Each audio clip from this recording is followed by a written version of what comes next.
The world hangs on a thin thread, and that is the psyche of man.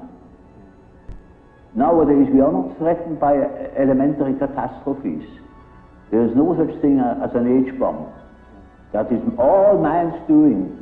We are the great danger. The psyche is the great danger. What if something goes wrong with the psyche?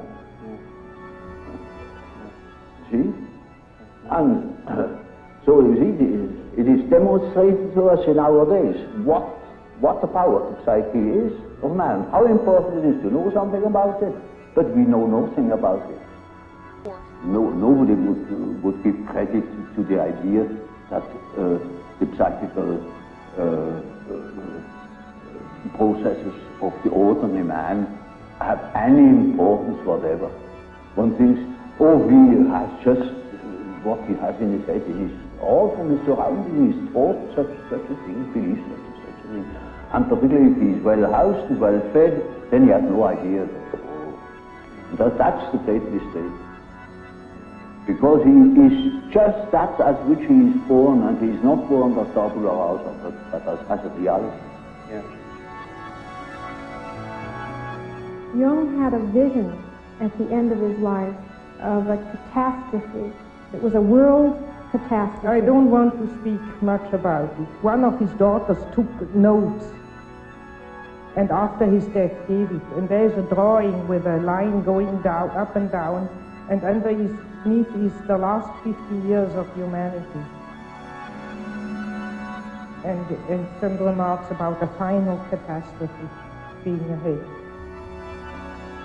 But I have only those notes.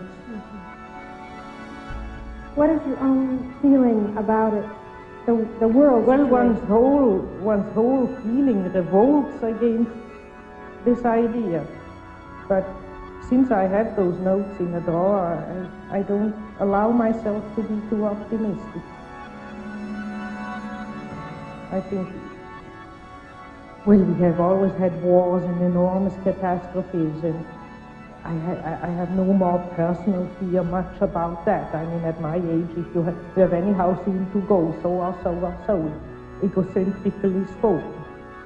But the beauty of all the life, to think that the billions and billions and billions of years of evolution to build up the plants and the animals and the whole beauty of nature, and that man would go out of sheer shadow foolishness and destroy it all. I mean, that all life might go from the planet. And we don't know.